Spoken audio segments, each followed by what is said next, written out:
आज शुरू करते हैं विज्ञान अध्याय 2। ठीक है, पिछली क्लास में हमने गणित पढ़ा था। गणित का आप चैप्टर 4 तक कंप्लीट कर चुके हैं। अब कुछ विज्ञान पढ़ लेते हैं। ठीक है, तो विज्ञान का हम आज दूसरा चैप्टर शुरू कर रहे हैं।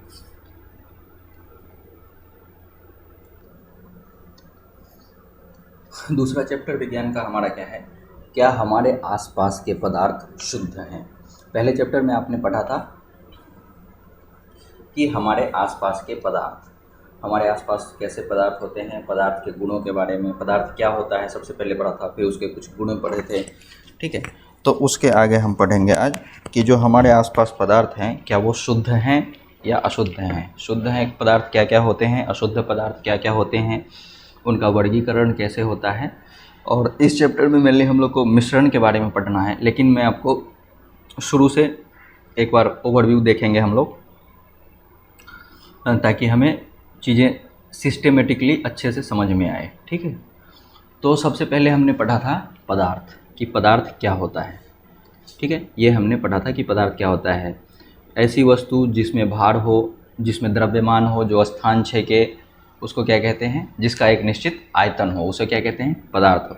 पदार्थ क्या कहते हैं? जिसमें द्रव्यमान हो, ठीक है, जिसका द्रव्यमान हो, जो स्थान छेके, स्थान घेरे और उसका आयतन हो। ये अगर आपको नहीं याद है तो आप चैप्टर 1 वाला वीडियो देख लीजिए, प्लेलिस्ट में भी होगा, और ऐसे भी वीडियोज़ में जाकर भी आप देखेंगे तो चैप्टर 1 का वीडियो डाला हुआ है, वो भी देख सकते हैं अगर आप भूल गए हैं तो, या फिर प्लेलिस्ट में भी देख सकते हैं कि पदार्थ क्या होता है? जिसमें द्रव्यमान हो, जो स्थान घेरे और जिसका आयतन हो, तो पदार्थ कहते हैं।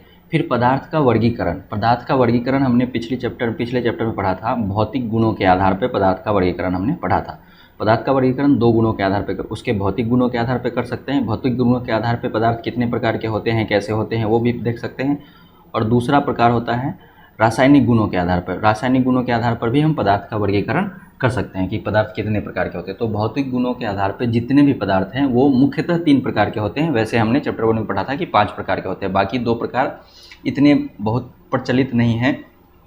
लेकिन जब डिटेल्ड में आप अंदर तक पढ़ते हैं, डीप बहुत ज़्यादा अध्ययन करते हैं, तब आपको वो 5 प्रकार पढ़ने होते हैं। पर सामान्य रूप से अभी के लिए आप ये समझ सकते हैं कि पदार्थ भौतिक गुणों के आधार पे 3 प्रकार के होते हैं। लेकिन अगर आपसे पूछे कि पदार्थ भौतिक गुणों के आधार पर पदार्थों का वर्गीकरण कुल कितने प्रकार का किया जा सकता है, तो 5 प्रकार होता है। ठोस, द्रव, गैस, प्लाज्मा और बोस-आइंस्टाइन मैटर। ठीक है, तो कुल कितने होते हैं? 5 होते हैं, जिसमें से 3 हमने मुख्यतः 3 प्रकार होता है, और चौथा क्या होता है? प्लाज्मा और बोस आइंस्टीन, ये है, ये चौथा प्रकार है और ये 5वां प्रकार है। ठीक है, तो ये भौतिक गुणों के आधार पे है। इसको हमने पढ़ लिया था पहले चैप्टर में। ठीक है, अब हमें उसके आगे पढ़ना है रासायनिक गुणों के आधार पर। तो रासायनिक गुणों के आधार पर इस चैप्टर में आपको सिर्फ ये पढ़ना है, मिश्रण, समांगी और विसमांगी। लेकिन जब तक आप ये पूरा नहीं समझोगे सिस्टम, तब तक ये आपको समझ में नहीं आएगा और हमेशा कन्फ्यूज रहोगे। अभी से आगे तक हमेशा हर क्लास में कन्फ्यूजन होगा, इसीलिए पहले एकदम क्लियर कर लो। देखो, रासायनिक गुणों के आधार पर पदार्थ 2 प्रकार के हो सकते हैं, शुद्ध पदार्थ और अशुद्ध पदार्थ। अब शुद्ध पदार्थ क्या होता है? तो सबसे पहले देखो, जैसे शुद्ध पदार्थ के बारे में जब हम बात करेंगे, तो वैसे तो जैसे आप कहीं से दूध खरीद कर ले आओ, पैकेट पे लिखा होगा शुद्ध दूध, शुद्ध नमक। घी खरीदो, उसमें लिखा होगा शुद्ध घी। तो शुद्ध दूध का मतलब होता है कि उसमें, उस दूध में दूध के अतिरिक्त और कुछ नहीं मिला हुआ हो, तो इसका मतलब हुआ कि वो दूध शुद्ध है। लेकिन जब रासायनिक दृष्टिकोण से देखोगे तो दूध खुद में शुद्ध पदार्थ नहीं है। दूध खुद भी जल, वसा, प्रोटीन आदि का मिश्रण है, मिक्सचर है, उन सब से मिलकर बना हुआ है। तो रासायनिक दृष्टिकोण से शुद्ध का मतलब होता है कि जैसे किसी भी पदार्थ को शुद्ध कहा तो उसमें किसी अन्य प्रकार के कोई तत्व नहीं मिले हुए होने चाहिए, उसको शुद्ध कहते हैं। ठीक है, जैसे लोहा, अब लोहा में किसी भी रासायनिक या भौतिक प्रक्रिया से लोहा को कितना भी तोड़ो अलग करो, लेकिन उसका छोटा से छोटा कण जो होगा, उसका जो गुण होगा वो हर लोहे के दूसरे गुण से मिलेगा। लेकिन दूध को अगर आप कुछ विधि से, आप कोई अलग अलग विधि से, जैसे उसमें से आप प्रोटीन निकाल लो बाहर, अब प्रोटीन और दूध उसको मिलाओ, प्रोटीन अलग चीज़ है और दूध अलग चीज़ है, लेकिन निकला कहाँ से है? दूध से ही निकला है। तो इसीलिए रासायनिक रूप से उसको शुद्ध नहीं कहते हैं, ठीक है।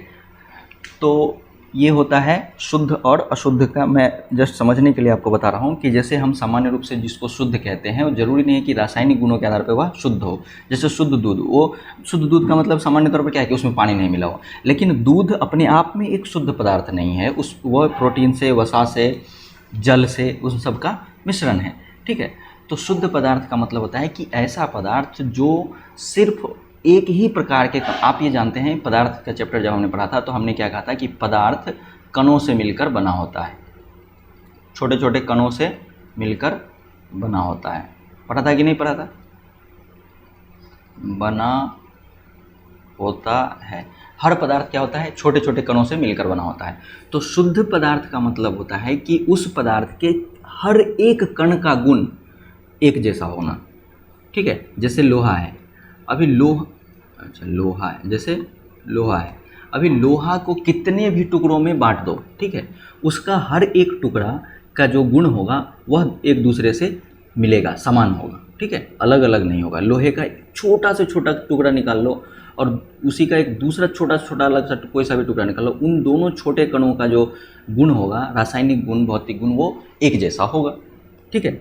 तो इसीलिए शुद्ध क्या होता है कि एक ही प्रकार के कण से, आप जानते हैं कि पदार्थ छोटे छोटे कणों से मिलकर बना होता है, और शुद्ध पदार्थ का मतलब कि उसका हर एक कण समान गुण प्रदर्शित करता हो, एक ही प्रकार के कणों से मिलकर बना हुआ हो, उसको शुद्ध पदार्थ कहते हैं। और अशुद्ध का मतलब क्या होता है? अशुद्ध का मतलब होता है कि दो या दो से अलग शुद्ध पदार्थ के मिश्रण से बन गया तो वो अशुद्ध हो गया। जैसे आप सामान्य तौर पर समझने के लिए, जैसे मान लो गेहूँ है, ठीक है, अब ढेर सारा गेहूँ है, इसमें आप कंकर मिला दो, कंकर मिला दो, तो गेहूं और कंकर का जो मिक्सचर हो जाएगा, मिश्रण हो जाएगा, वो क्या शुद्ध रहेगा? नहीं।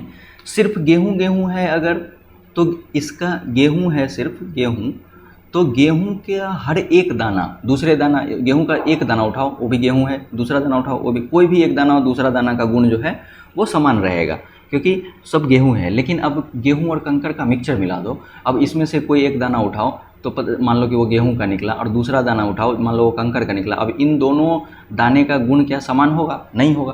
तो इन दानों को समझो कि छोटे छोटे कण, तो किसी भी पदार्थ के हर छोटे कण का जो एक कण का दूसरे कण से समान गुण होता है तो वो शुद्ध पदार्थ होते हैं।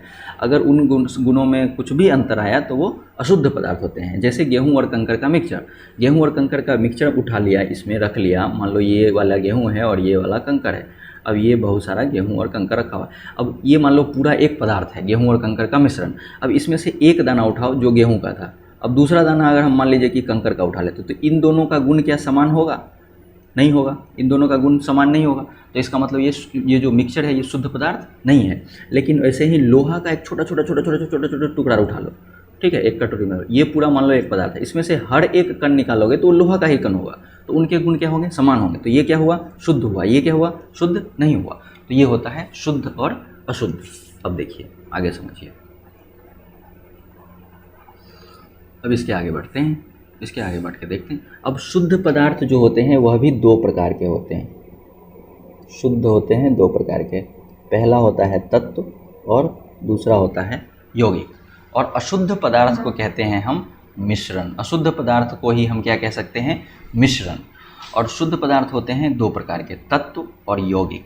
अब तत्व और यौगिक के बारे में भी डिटेल में समझेंगे। अब तत्व भी तीन प्रकार के होते हैं, धातु, अधातु और उपधातु, ये तत्व के तीन प्रकार होते हैं।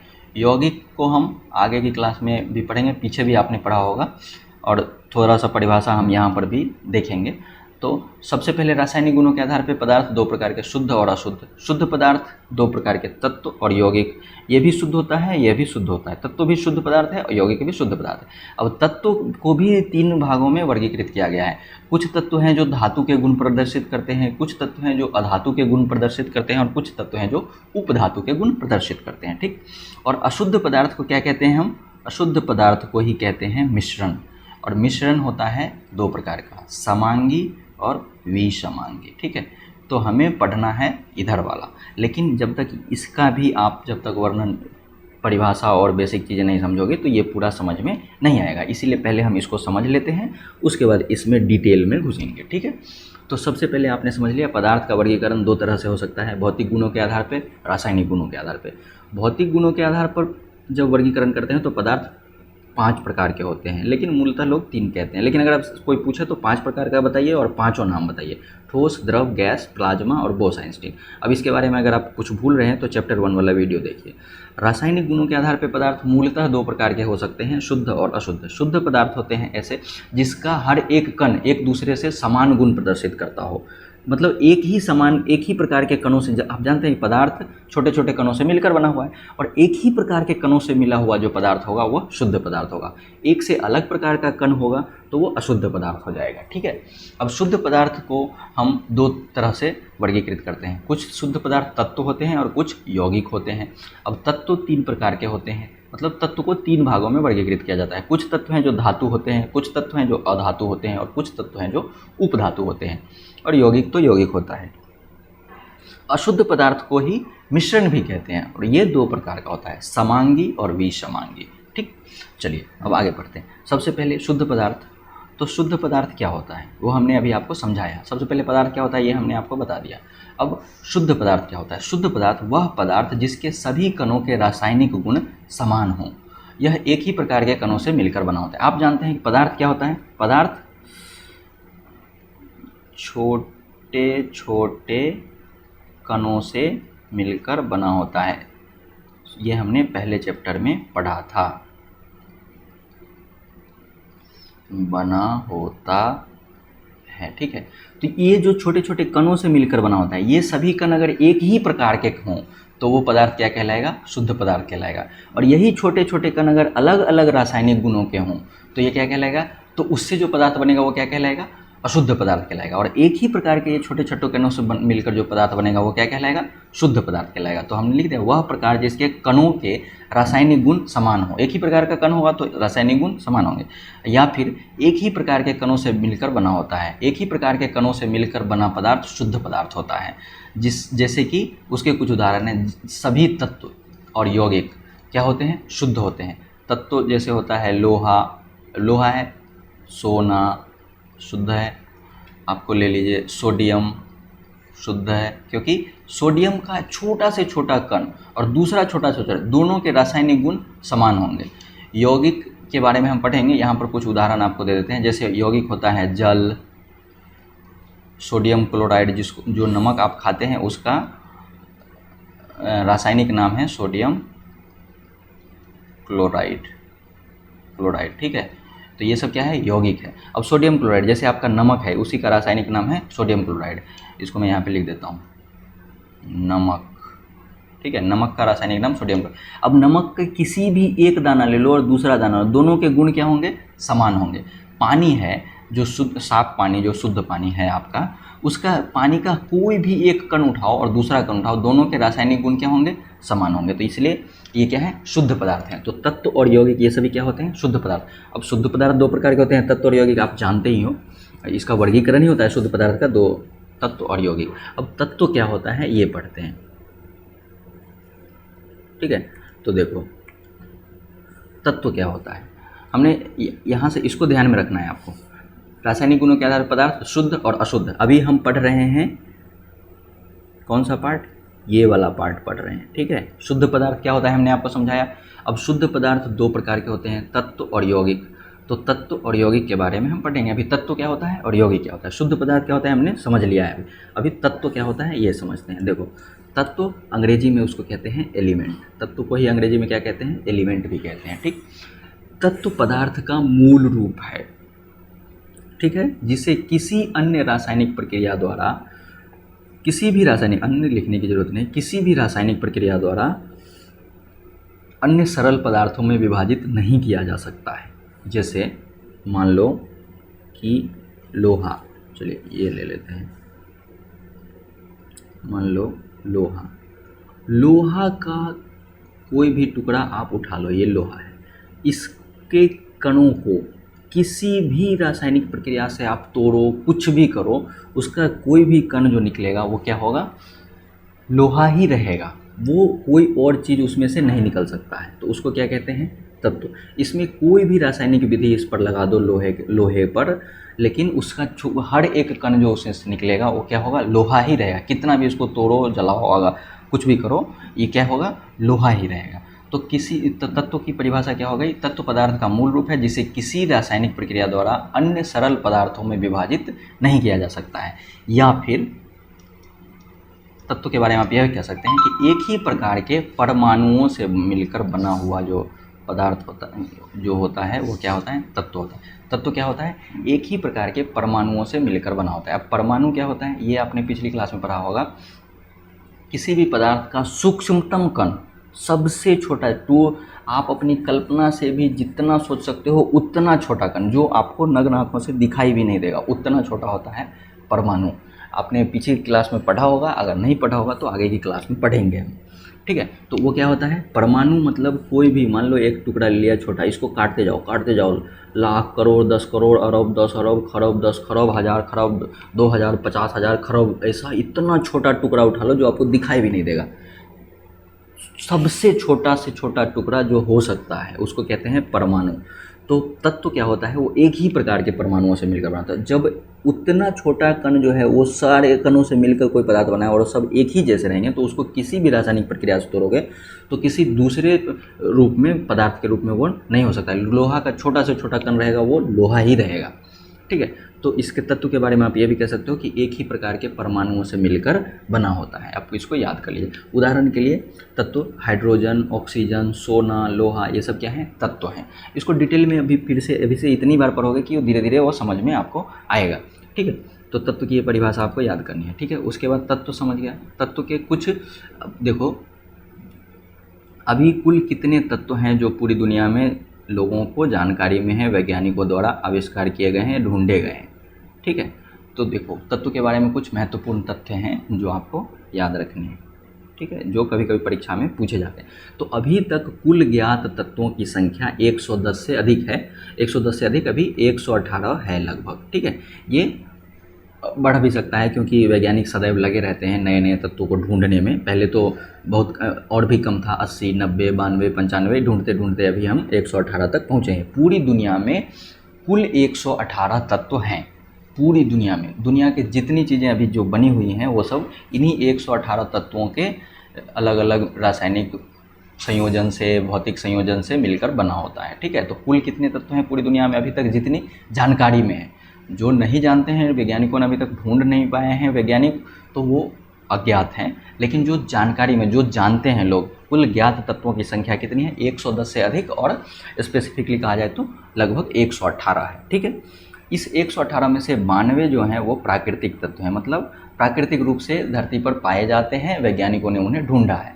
और 118 में से 92 घटा दो तो बाकी जो बचे वो सब मानव निर्मित हैं। ये हो गया 6, 8 में से 2 गया 6, 11 में से 26, तो ये 26 जो है शेष 26 क्या है? मानव निर्मित है, मतलब इसको वैज्ञानिकों ने अपनी अलग अलग विधियों से बनाया है। तो आपको ये चीज़ें याद रखनी है तत्वों के बारे में। अभी तक कुल ज्ञात तत्वों की संख्या 110 से अधिक है, और कितनी है? 118।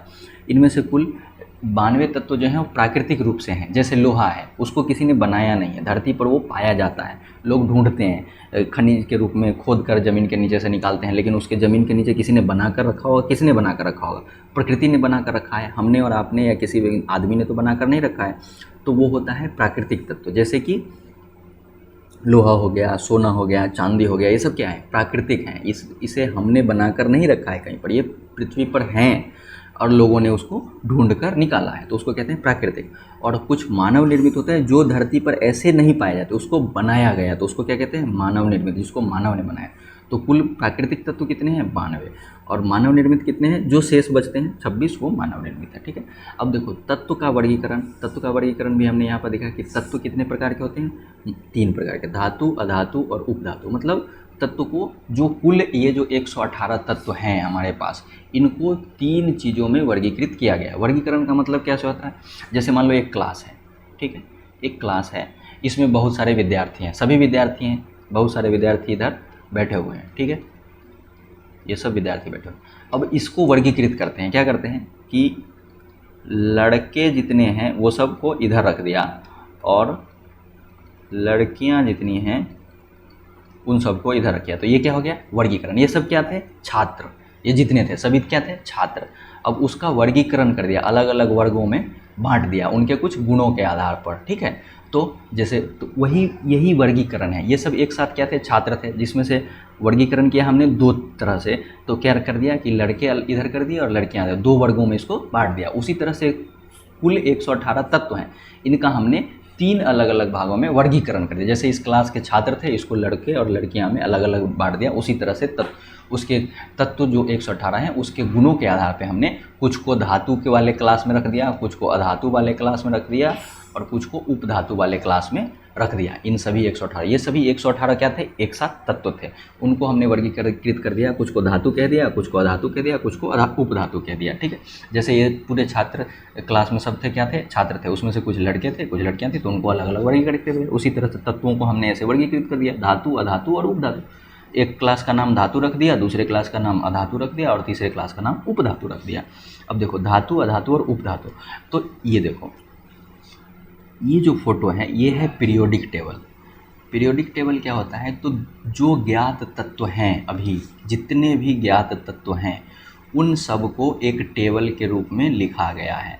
इसमें इसको लिखने के कुछ तरीके हैं, उनके भौतिक तथा रासायनिक गुणों के आधार पर इसको कौन से जगह पर रखा जाएगा, इसके बारे में वैज्ञानिकों ने बहुत सारा रिसर्च किया और उसके बाद इस टेबल को बनाया। इसमें जब पीरियोडिक टेबल आप पढ़ोगे तो आपको पता चलेगा, इसके भी बहुत सारे चरण हैं। पहले किसी और प्रकार का था, फिर किसी और प्रकार का आया, फिर किसी और प्रकार का आया, बनते बनते यह सबसे आधुनिक पीरियोडिक टेबल दुनिया में जो अभी मान्य है, वो ऐसे एक टेबल बनाकर उसको रखा गया है उसके अलग अलग गुणों के आधार पर। ठीक है, तो ये क्या है, पीरियोडिक। इसमें कुल जितने भी आपको तत्व हैं 118 वो रखे गए हैं। देखो 118 तक रखा गया है, 1, 2, इधर तीसरा इधर है, चौथा इधर है, 5वां, 6वां, 7वां, 8वां, 9वां, 10वां, 11वां, 12वां, 13वां, ऐसे बढ़ते बढ़ते यहाँ तक 86, 89 के बाद देखो यहाँ से यहाँ 57 देखो, उसके बाद 72 है।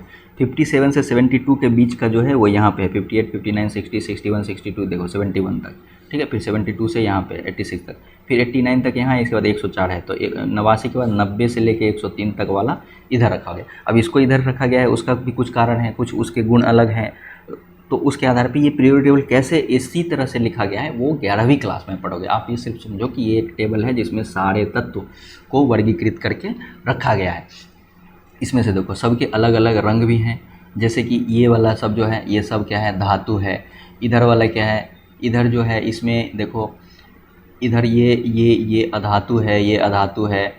ठीक है, तो ये अलग अलग चीज़, धातु अधातु के अलावा भी उनमें कुछ और अलग गुण होते हैं, उसके आधार पर इनको अलग अलग रंग में बांटा गया है। लेकिन आप ये समझो कि इधर वाले जो ये सब जो होते हैं ये सब धातु होते हैं, ये एक अधातु होता है। फिर इधर वाले जो हैं ये सब जो हैं ये अधातु हैं। ठीक है, और कुछ उपधातु होता है, जैसे ये सब उपधातु है। ठीक है, तो इस तरह से वर्गीकृत किया गया है। आप इस टेबल के बारे में डिटेल में आप 11वीं क्लास में पढ़ोगे। ठीक, तो उसको अभी यहाँ पे छोड़ते हैं। आप सिर्फ इतना समझो कि तत्व को 3 अलग अलग क्लास में, जितने तत्व थे 118 तत्व थे, 118 थे तत्व, उसको अलग अलग क्लास में हमने रख दिया। कुछ को धातु क्लास में रख दिया, कुछ को अधातु क्लास में रख दिया, कुछ को उपधातु क्लास में रख दिया उसके गुणों के आधार पे। तो चलो अब समझते हैं कि धातु क्या होता है। हो सकता है आप जानते होंगे, लेकिन एक बार आपका रिवीजन हो जाएगा तो अच्छा रहेगा। ठीक है, तो धातु क्या होता है, तो धातु मतलब ऐसा तत्व, उसके गुणों के आधार पे हमने किसी को धातु, अधातु और उपधातु कहा है, तत्वों के गुणों के आधार पे। तो ऐसे तत्व जिसमें चमक हो, जो चमकीला हो, मतलब धातु क्या होता है, चमकीला होता है।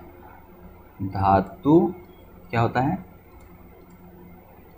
चमकीला होता है। अब चमकीला होता है इसका मतलब ये नहीं है कि आपकी आंखें चौंधी आ जाए हर धातु को देख करके। जैसे लोहा है, उसमें भी अपनी एक चमक है, चांदी है उसकी अपनी एक चमक है, सोना है उसकी अपनी एक चमक है। तो इसी तरह से सभी धातु में एक चमक होती है, लस्टरस अंग्रेजी में कहते हैं। धातु जो होते हैं वो ऊष्मा तथा विद्युत के सुचालक होते हैं। ऊष्मा मतलब अगर लोहा है उसके एक एंड को बर्नर के ऊपर रख दो और आप दूसरे एंड पे पकड़े, एक छोर को बर्नर के ऊपर गर्म करने के लिए रख दो और दूसरे छोर पर पकड़े रहो, थोड़ी देर के बाद क्या होगा, आपका भी हाथ जलने लगेगा। क्यों जलने लगेगा? आपने यहाँ हाथ के पास तो आग नहीं लगाया, आग तो आपने दूसरे छोर पर लगाया था, लेकिन वहाँ से ऊष्मा चलकर आपके हाथ तक पहुँच आई। तो मतलब क्या होता है ऊष्मा का, जैसे ये लोहा है, ठीक है, यहाँ पे आप एक बर्नर लगा दो, ठीक, और ये आग जला दिया हमने, और यहाँ पे आपने इसको पकड़ कर रखा हुआ है, ठीक है। तो थोड़ी देर के बाद आपका हाथ जलने लगेगा। क्यों? गर्म तो हम इस यहाँ पर कर रहे हैं, तो आपका हाथ क्यों जल गया? यहाँ से जब गर्म हुआ तो ये ऊष्मा इधर की ओर चलकर आती है, तो इसलिए यह ऊष्मा का सुचालक है। उसी तरह से विद्युत का भी सुचालक होता है। लोहे के एक छोर पर आप करंट दे दो और दूसरे छोर को पकड़ो तो आपको हाथ में झटका लगेगा। करके मत देखना, लेकिन होता है ऐसा, क्योंकि करना खतरनाक हो जाएगा फिर। तो ऊष्मा तथा विद्युत के सुचालक होते हैं। तन्यता होती है उसमें, धातु क्या होते हैं, तन्य होते हैं, ठीक है। आप इसको ऐसे लिख सकते हो, चमक, मैंने अब शॉर्ट फॉर्म में यहाँ पे लिखा है, आप डिटेल में लिख सकते हो। धातु के सामान्य गुण, चमक मतलब धातु चमकीला होता है, धातु ऊष्मा तथा विद्युत के सुचालक होते हैं, ऐसा लिखना आप। तन्य, धातु तन्य होते हैं। तन्य होने का मतलब क्या है? तन्य गुण है, जैसे कि आप मान लो कि आपके पास एक लोहा का हमने टुकड़ा दे दिया, बार बार हम लोहा ही ले रहे हैं उदाहरण के लिए, ठीक है। अब इसको आप हथौड़ा से पीटो,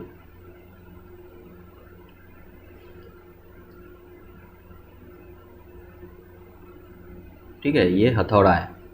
अब इससे आपने इसको पीटा, जितना आप जब ज़ोर ज़ोर से पीटोगे तो ये क्या होगा, थोड़ा थोड़ा फैलेगा, इधर लंबा होता जाएगा, ठीक है। ये जो इसका जो आकार था वो बढ़ने लगेगा, ये पिचकने लगेगा और लेकिन इधर की ओर फैलने लगेगा।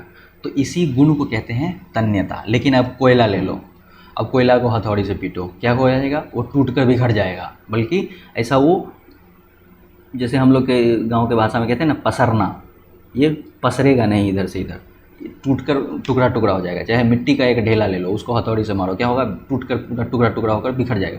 तो उसको कहते हैं भंगुर, वो अधातु वाले पार्ट में बताएंगे। और ये होता है तन्य। तन्य मतलब लोहा को जैसे आप हथौड़ी से पीटोगे तो वो ऐसे ऐसे इधर की ओर पसरेगा, इधर की ओर पसरेगा, ठीक है, बढ़ता जाएगा। तो यही गुण क्या कहलाता है, तन्यता। अंग्रेजी में कहते हैं डक्टाइल। तो धातु तन्य होते हैं, लोहा है, सोना है, चांदी है, सब में ये गुण होते हैं, ठीक है। आघातवर्ध्य, अब आघातवर्ध्य होता है, ठीक है। आघातवर्ध्य का भी मतलब है कि, तो अब क्या है आघातवर्ध्य? आघातवर्ध्य का मतलब यही होता है जो अभी हमने आपको बताया है, वो होता है आघातवर्ध्य। तन्य, ये थोड़ा सा कन्फ्यूजन हो गया। तन्य का मतलब होता है कि आप ऐसे लोहा है या फिर कोई भी सोना है, चांदी है, इसको अगर आप खींचो तो ये अगर खींचेंगे हम दोनों साइड से बहुत अधिक बल लगाकर तो ये फैलेगा, ये बड़ा होता जाएगा। तो उसको कहते हैं तन्यता। मतलब तानने से क्या होगा, वो फैलेगा, तो उसी को तन्यता कहते हैं। और आघातवर्ध्य का मतलब होता है कि आघात करने से ये बढ़ेगा, इधर की ओर पसरेगा, उसी को आघातवर्ध्य कहते हैं। तो डक्टाइल और तन्यता जो अभी हमने समझाया वो आघातवर्ध्य था, ठीक है, कि इसको पीटने से जो पसरता है वह, उस वाले गुण को क्या कहते हैं, आघातवर्ध, और अंग्रेजी में कहते हैं मेलेबल, ठीक है। और डक्टाइल का मतलब खींचने से वो क्या होगा, फैलेगा। धातुएं जो होती हैं खींचने से फैलती हैं, तो उसको कहते हैं तन्यता। और पीटने से फैलता है उसको कहते हैं आघातवर्ध, मतलब आघात करने से ये बढ़ता है, बड़ा होता है, चारों तरफ दोनों तरफ पसरेगा, ठीक है। तो वो आघातवर्ध। धातु क्या होते हैं, तन्य होते हैं, आघातवर्ध होते हैं। प्रतिध्वनिपूर्ण धातु क्या होता है, जैसे आप एक सिक्का लो और ज़मीन पर उसको गिरा दो तो आवाज़ को सुनो, और आपको एक मिट्टी का ढेला लो, उसको ज़मीन पर गिरा दो, उसकी आवाज़ सुनो। तो इसमें एक अलग सी साउंड होगी, एक छनक होगी सिक्का जब ज़मीन पर गिरेगा। उस तरह से कोई भी धातु, जैसे लोहा है, प्लेट है, आप ज़मीन पर गिराओ तो उसकी आवाज़ एक अलग प्रकार की सोनोरस आवाज़ होती है, तो उसी को कहते हैं प्रतिध्वनिपूर्ण। वो एक बार ही नहीं बजेगा, जैसे गिरा खट नहीं करेगा, छन ऐसा प्रतिध्वनि होगी उसकी, 2-3 बार कंटिन्यूस उसकी आवाज़ झनक जैसी सुनाई देगी। लेकिन अगर लोहा को ढप गिर जाएगा, ख़त्म। कोयला को गिराओ ऊपर से ज़मीन पर, ढप, ख़त्म। लेकिन अगर सिक्का को गिराओ, लोहे का एक रॉड ले लो, उसको ज़मीन पर गिराओ, छन से गिरेगा।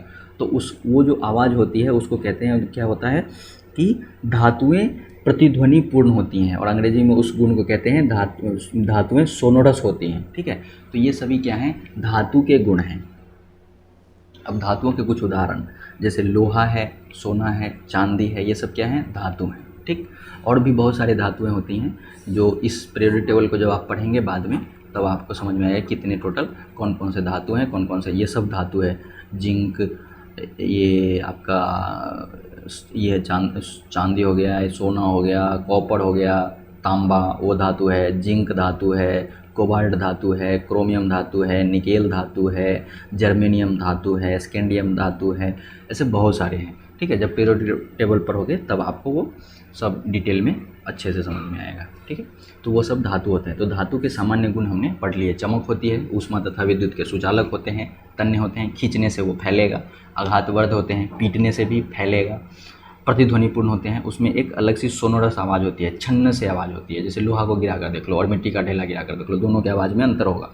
तो जो लोहे के का छड़ जब गिराओगे तो उससे जो आवाज़ होती है उसी को सोनोरस आवाज़ कहते हैं। प्रतिध्वनि वो एक ही बार नहीं, 2-3 बार आवाज़ सुनाई देगा। ठीक है, तो वो सोनोरस होती है। ठीक, अब देखो धातु का एक महत्वपूर्ण एक धातु है जिसका एक गुण है। धातु क्या होता है, सामान्य रूप से ठोस होता है, लेकिन एक धातु है जो कमरे के ताप पर, अब कमरे का ताप, ये चीज़ समझो, कमरे के ताप पर, इसका मतलब क्या होता है, कमरे के ताप पर का मतलब होता है कि सामान्य ताप जिसको हमने गर्म नहीं किया, ठंडा नहीं किया, उसके बावजूद जो तापमान है उसको कहते हैं कमरे का ताप। जो आपके रूम के आसपास का ताप होता है तो उसको कहते हैं हम कमरे का ताप, जो सामान्य रूप से 27 डिग्री सेंटीग्रेड, या फिर इसको केल्विन में बदलेंगे तो 300 केल्विन, ऐसा इस तापमान को कमरे का ताप माना जाता है। ठीक है, कमरे का ताप क्या होता है, 27 डिग्री सेंटीग्रेड या 300 केल्विन जो तापमान रहेगा उसको हम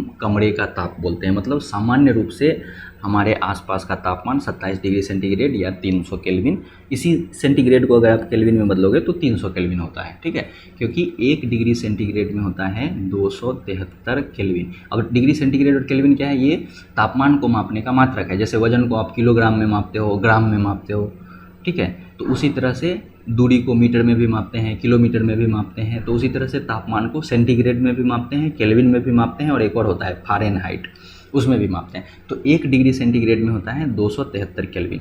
तो 27 डिग्री सेंटीग्रेड में कितना होगा, 273 प्लस 27 बराबर 300 केल्विन।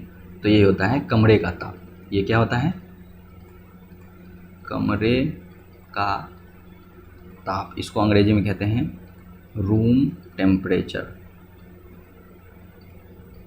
ठीक है, रूम टेम्परेचर। तो कमरे के ताप पर मतलब सामान्य ताप पर, उसको ना हमने गर्म किया है ना ठंडा किया है। तो पारा एक ऐसा धातु है जो कमरे के ताप पर द्रव के रूप में होता है। तो आपको प्रश्न हो सकता है, प्रश्न पूछा जा सकता है कि ऐसा कौन सा धातु है, धातु है जो कमरे के ताप पर, ये याद रखने वाली चीज़ है, पर द्रव अवस्था में रहता है, अवस्था में रहता है। तो इसका उत्तर क्या है, पारा।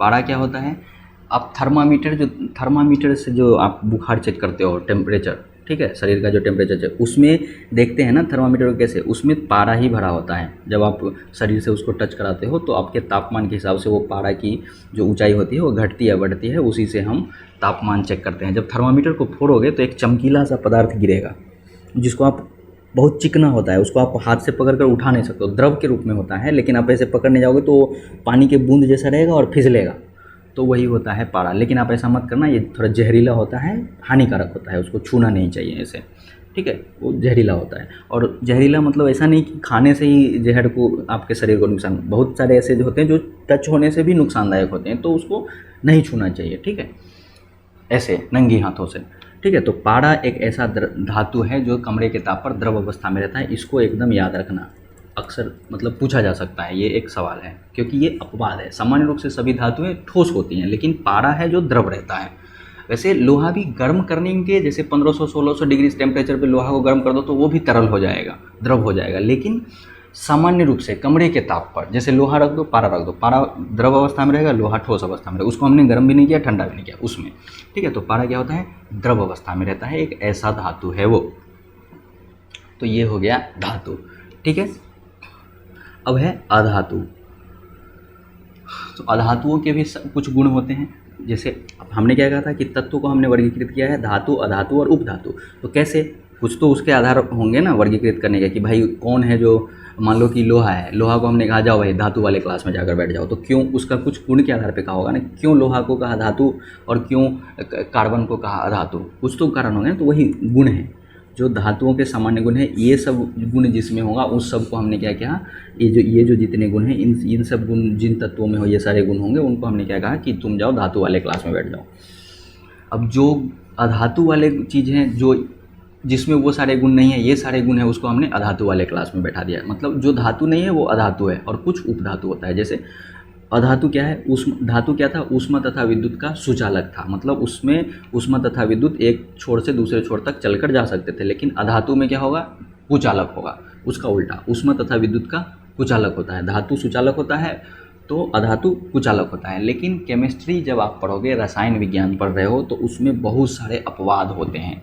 जैसे देखो, सभी अधातु ऊष्मा तथा विद्युत के कुचालक होते हैं, लेकिन अपवाद के रूप में एक ग्रेफाइट है। ग्रेफाइट एक ऐसा अधातु है, ग्रेफाइट भी अधातु है, लेकिन ये एक ऐसा अधातु है जो ऊष्मा तथा विद्युत का सुचालक होता है। अपवाद क्या है इसका, सुचालक।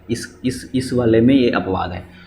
क्या होता है, सभी अधातु ऊष्मा तथा विद्युत के कुचालक होते हैं, लेकिन अपवाद का मतलब जो सामान्य रूप से तो ये गुण दर्शाता है, लेकिन जो इस गुण को फॉलो नहीं करेगा, इस गुण का अनुसरण नहीं करेगा, उसको कहते हैं अपवाद। मतलब ये अलग से है भाई, ये बाकी सबसे अलग है।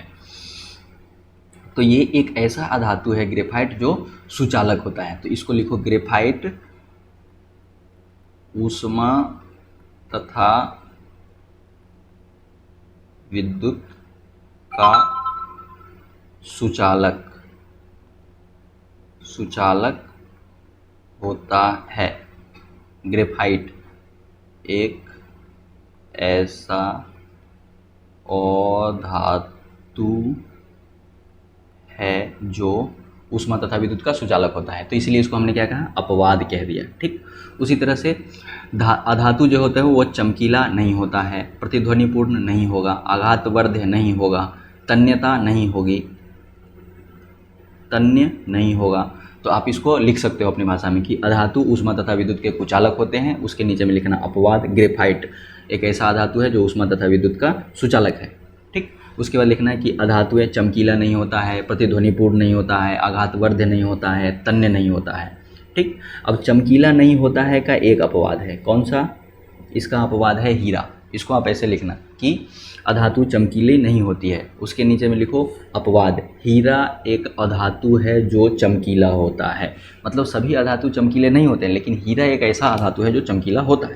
फिर उसके नीचे लिखना, अधातुएं प्रतिध्वनिपूर्ण नहीं होती हैं, अधातुएं आघातवर्ध्य नहीं होती है, अधातुएं तन्य नहीं होती है। ये सभी आप अपने नोट में लिखेंगे इस प्रकार से, ठीक है। हीरा एक ऐसा है जो अधातु है, हीरा क्या है, अधातु है लेकिन चमकीला होता है, तो इसलिए ये अपवाद हो गया, ठीक। मतलब जो धातु का गुण प्रदर्शित नहीं करता है वो सब क्या है, अधातु है। तो धातु में जो चीज़ होता था, अधातु में वो सब चीज़ नहीं होगा, वही अधातु के सामान्य गुण। तो जिसमें इस प्रकार के जो तत्व हैं उसको अधातु वाले क्लास में रख दिया। अब अधातु में भी एक इम्पोर्टेंट चीज़ है, अधातु जो कमरे के ताप पर द्रव अवस्था, अधातु सामान्य रूप से गैस अथवा ठोस होता है, लेकिन एक ऐसा अधातु है जो कमरे के ताप पर द्रव अवस्था में रहता है, उसको कहते हैं ब्रोमीन। धातु में भी एक ऐसा धातु था जो कमरे के ताप पर द्रव था, वो था पारा।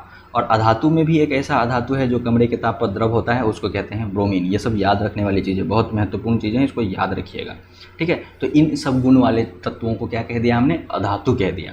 अब उपधातु, जैसा कि नाम से ही क्लियर है, धातु जिसमें उप लगा हुआ हो, तो ऐसे तत्व जो धातु तथा अधातु के बीच के गुणों को दर्शाते हैं। जैसे धातु है उसके कुछ गुण हैं, अधातु है उसके कुछ गुण हैं, और बीच में उपधातु है, इसमें इसका भी थोड़ा थोड़ा गुण रहेगा और इसका भी थोड़ा थोड़ा गुण रहेगा। तो उसको क्या कहते हैं, अधातु कहते हैं। तो ऐसे तत्व जो धातु तथा अधातु के बीच के गुणों को दर्शाते हैं, जैसे देखो धातु क्या होता था, ऊष्मा का सुचालक होता था और विद्युत का सुचालक होता था।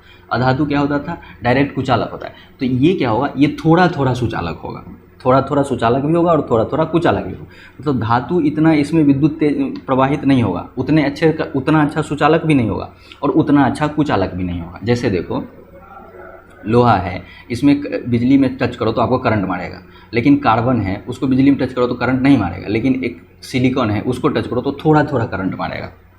ठीक है, तो दोनों के बीच के गुण को दर्शाते हैं और ये बहुत महत्वपूर्ण होते हैं आपके दैनिक जीवन में भी। जितने भी चिप हैं, मोबाइल फ़ोन, कंप्यूटर, लैपटॉप, ये सब जो बन रहे हैं वो उपधातु के कुछ मटेरियल्स हैं, उसके बने चीज़ों से बहुत मतलब जो हमारी टेक्नोलॉजी दिनों दिन विकसित हो रही है वो इनका खेला है। ये बहुत महत्वपूर्ण है हमारे लिए। तो सिलिकॉन, जर्मेनियम ये क्या है, उपधातु हैं। ठीक है, और भी होते हैं लेकिन दो मुख्य रूप से हैं, 2-4 और होते हैं। ठीक है, जो भी होंगे वो जब पीरियोडिक टेबल पढ़ोगे तो और डिटेल में आ जाएंगे, लेकिन मुख्य रूप से सिलिकॉन और जर्मेनियम दो ऐसे उपधातु हैं। ये बहुत महत्वपूर्ण है। जितना भी दुनिया में चिप है वो सब इसी का बना होता है, सिलिकॉन का बना होता है। ठीक है, इलेक्ट्रॉनिक डिवाइसेस के लिए ये बहुत इंपॉर्टेंट है। और अभी जान ही रहे हो जैसे जैसे टेक्नोलॉजी डेवलप हो रही है वो इलेक्ट्रॉनिक डिवाइसेस की वजह से हो रही है, तो ये बहुत महत्वपूर्ण होते हैं। तो इसको कहते हैं उपधातु। तो ये हमने शुद्ध वाला जो पार्ट था वो पूरा पढ़ लिया, शुद्ध वाला पार्ट जो था वो हमने अभी पूरा समझ लिया। तत्व समझ लिया, अच्छा यौगिक बचा हुआ है। तत्व समझ लिया, तत्व के धातु, अधातु, उपधातु समझ लिया। अब यौगिक समझकर छोड़ते हैं, अगले दिन से हम अशुद्ध वाला पढ़ेंगे। तो देखो यौगिक क्या होता है। यौगिक होता है वह पदार्थ जो 2 या 2 से अधिक तत्वों के नियत अनुपात, ये इस चीज़ को अंडरलाइन करो, नियत अनुपात में रासायनिक संयोजन से बना होता है। देखो 2 या 2 से अधिक तत्व, तत्व तो शुद्ध होता है आपने पढ़ लिया। अब 2 या 2 से अधिक तत्व, तत्व जैसे मान लो कोई भी 2 तत्व, जैसे हाइड्रोजन एक तत्व है, ऑक्सीजन एक तत्व है। अब इन दोनों के नियत अनुपात मतलब फिक्स अनुपात कि हाइड्रोजन का कितना भाग, अब नियत अनुपात को समझो। जैसे मान लो फिर से गेहूं और कंकर लेंगे,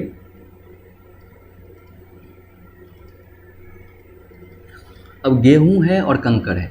अब इस टोकरे में कुछ गेहूं मिला दिया, कुछ कंकर मिला दिया। ठीक है, फिर से एक और दूसरा टोकरा लिया, इसमें मान लो 1 किलो गेहूं मिला दिया, ये 1 केजी गेहूं मिला दिया, 2 केजी कंकर मिला दिया। इसमें फिर से गेहूं मिलाया और कंकर मिलाया, इसमें मान लो 3 किलो गेहूं मिला दिया और 1 किलो कंकर मिला दिया। तो इसमें देखो 1 किलो गेहूं और 2 किलो कंकर था, यानी कि 1:2 था, 1 गेहूं 2 कंकर। अब इसमें देखो 3 गेहूं 1 कंकर, 3 गेहूं तो 1 कंकर, ये इसका अनुपात हो गया गेहूं और कंकर का। तो ये नियत अनुपात नहीं है, इसमें जो मिक्सचर बनेगा वो नियत अनुपात में नहीं। यहाँ पे 1:2 था, यहाँ पे 3:4 है।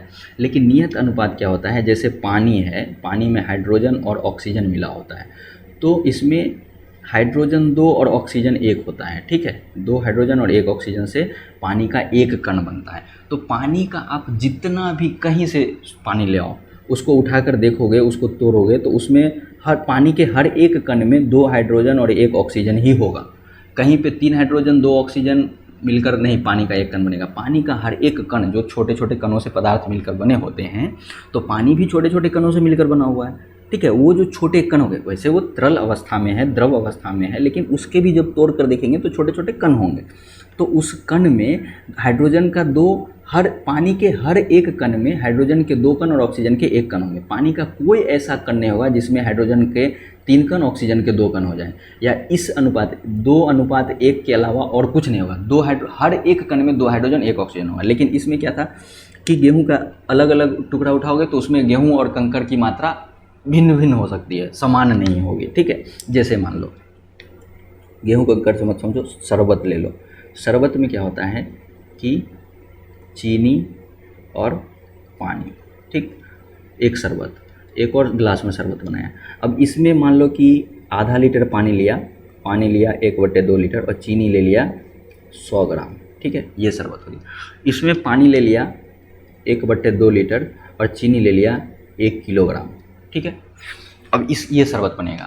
अब इसमें जब पानी इस शरबत का आप एक भाग उठाओ और उसमें चीनी और पानी का अनुपात देखोगे और इसमें एक भाग उठाओ, इसमें चीनी और पानी का अनुपात देखोगे, तो क्या दोनों समान होगा? इसमें 100 ग्राम चीनी, आधा लीटर पानी है, चीनी कम है, आधा लीटर पानी है। इसमें उसी आधा लीटर पानी में 1 किलोग्राम चीनी डाल दिया, तो इसमें चीनी, इसके जो कण होंगे उसमें चीनी की मात्रा अधिक होगी। लेकिन ऐसा पानी के साथ नहीं होता है। पानी कहीं से भी उठा कर लाओ, पानी भी ऑक्सीजन और हाइड्रोजन से मिलकर बना है, वो कहीं का भी पानी होगा, पानी के हर एक कण में 2 हाइड्रोजन और 1 ऑक्सीजन ही होगा, तो उसी को कहते हैं नियत अनुपात। ये फिक्स रहेगा, दुनिया का कहीं भी पानी लेने जाओ 2 हाइड्रोजन 1 ऑक्सीजन ही रहेगा, तो उसको कहते हैं नियत अनुपात। तो यौगिक होता है जो 2 या 2 से अधिक तत्वों के नियत अनुपात से बना हुआ हो, फिक्स रहेगा वो अनुपात। जैसे हाइड्रोजन और ऑक्सीजन के मिलने से जल बनता है, तो इसमें 2 हाइड्रोजन होते हैं और 1 ऑक्सीजन होता है, ठीक है। सोडियम और क्लोरीन के मिलने से सोडियम क्लोराइड बनता है, जो नमक आप खाते हो उसी को सोडियम क्लोराइड। इसमें सोडियम क्लोराइड के हर एक कण में एक सोडियम का और एक क्लोरीन का कण होगा, ठीक है। इसको NaCl, अच्छा 2 क्लोरीन होता है, NaCl2 नहीं, NaCl, एक ही क्लोरीन होता है। तो हर नमक का हर कहीं का भी एक टुकड़ा उठा लोगे उसमें 1 सोडियम 1 क्लोरीन ही रहेगा, कहीं पे 2 सोडियम 1 क्लोरीन नहीं हो जाएगा, या 1 सोडियम 2 क्लोरीन, अनुपात बदलेगा नहीं, तो उसको कहते हैं नियत अनुपात।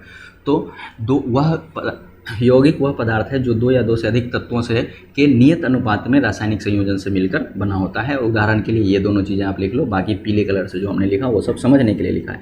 जैसे देखो, ऑक्सीजन का 1 रहेगा, हाइड्रोजन का 2 रहेगा, ये दोनों आपस में मिलेंगे और बन जाएगा ये देखो H2 है और O1 है, इसी को ऐसे लिखते हैं H2O, ये हो जाता है जल। इसको रासायनिक रूप से नाम है H2O, हाइड्रोजन का 2 और ऑक्सीजन का 1, ठीक। 2 हाइड्रोजन और 1 ऑक्सीजन मिलकर बनता है H2O, जो जल होता है। दुनिया का हर पानी का एक टुकड़ा उठाएंगे, उसका एक परमाणु, ये एक अणु उठाएंगे तो उसमें 2 हाइड्रोजन के परमाणु और 1 ऑक्सीजन के परमाणु होंगे, तो ये होता है यौगिक। तो ये हमने शुद्ध पदार्थ वाला पार्ट पढ़ लिया है। अब अगली क्लास में हम अशुद्ध पदार्थ पढ़ेंगे, जो समझने के लिए ये सब समझना जरूरी था। जब तक ये नहीं समझोगे ये आगे फिर बहुत कन्फ्यूजन होगा, और आज से लेकर के 11वीं 12वीं 13वीं सब आगे क्लास पढ़ोगे कन्फ्यूजन रहेगा, इसलिए अभी अच्छे से समझ लो, ठीक है। और धीरे धीरे थोड़ी छोटा चीज़ें अगर नहीं समझ में आ रही तो डिटेल में आगे समझेंगे, लेकिन बेसिक जो ओवरव्यू है, अंदाज़ा, वो समझ में आना चाहिए कि कैसे होता है वर्गीकरण, ठीक है। अब अशुद्ध के बारे में हम अगली क्लास में पढ़ेंगे, ठीक। आज इतना तक।